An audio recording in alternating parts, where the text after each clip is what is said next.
ഹരേ കൃഷ്ണ. നമസ്തേ. ഹനുമാൻ സ്വാമിക്ക് കുങ്കുമാഭിഷേകം ഏറ്റവും പ്രിയപ്പെട്ട ഒന്നാണ് എന്നുള്ളത് എല്ലാവർക്കും അറിയാമല്ലോ അല്ലേ? എന്താണ് ഹനുമാൻ സ്വാമിക്ക് കുങ്കുമാഭിഷേകം ഇത്രയും പ്രിയപ്പെട്ടതായത് എന്ന കഥയാണ് ഞാൻ ഇന്ന് പറയാൻ പോകുന്നത്. അതിൻ്റെ പിന്നിലൊരു കഥയുണ്ട്.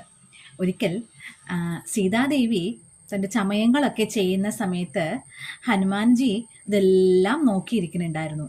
ഒടുവിൽ സീതാദേവി ഒരല്പം കുങ്കുമം എടുത്ത് തൻ്റെ സീമന്ത രേഖയിൽ തൊട്ടപ്പോൾ ഹനുമാൻ സ്വാമിക്ക് സംശയമായി. മാതാ എന്തിനാണ് ആ സിന്ദൂരം അവിടെ ഇങ്ങനെ തൊട്ടത് എന്ന്. അപ്പോൾ നിഷ്കളങ്കനായി ഹനുമാൻ സ്വാമി സീതാദേവിയോട് ചോദിച്ചു, മാതേ എന്തിനാണ് കുങ്കുമം ഇങ്ങനെ അണിഞ്ഞത് എന്ന് ചോദിച്ചു. നിഷ്കളങ്കമായ ആ ചോദ്യം കേട്ടപ്പോൾ സീതാദേവിക്ക് എന്താണ് പറയേണ്ടതെന്ന് അറിയില്ല. ഒരു മന്ദസ്മിതവുമായി സീതാദേവി പറഞ്ഞു, നിന്റെ പ്രഭു ഇല്ലേ സ്വാമി ശ്രീരാമചന്ദ്രന് ഏറെ പ്രസന്നനാവും ഈ കുങ്കുമം കാണുമ്പോൾ. ഈ സിന്ദൂരം അണിയുന്നത് അദ്ദേഹത്തിന് വളരെയേറെ സന്തോഷകരമായ ഒരു കാര്യമാണ് എന്ന്. ഇത് കേട്ടതും ഹനുമാൻജി അവിടെ നിന്നിറങ്ങി ഓടിച്ചെന്ന് കുറേ കുങ്കുമം എടുത്ത് തൻ്റെ ശിരസ് മുതൽ പാദം വരെ തേച്ച് അഭിഷേകം ചെയ്ത് ഓടി ശ്രീരാമസ്വാമിയുടെ മുന്നിലേക്ക് എത്തി. എന്തിനാ?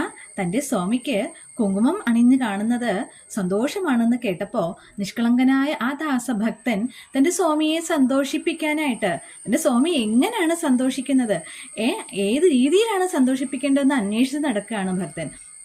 അപ്പോൾ മാതാ പറഞ്ഞ കേട്ടിട്ട് ഹനുമാൻ സ്വാമി ആ വിധം ചെയ്തു എന്നുള്ളതാണ്. അപ്പോൾ സഭയിൽ ഇങ്ങനെ കണ്ടപ്പോൾ ശ്രീരാമചന്ദ്ര പ്രഭു ശരിക്കും അതിശയിച്ചു പോയി. ഹനുമാൻ എന്താണ് ഈ കാണിക്കുന്നതെന്ന്.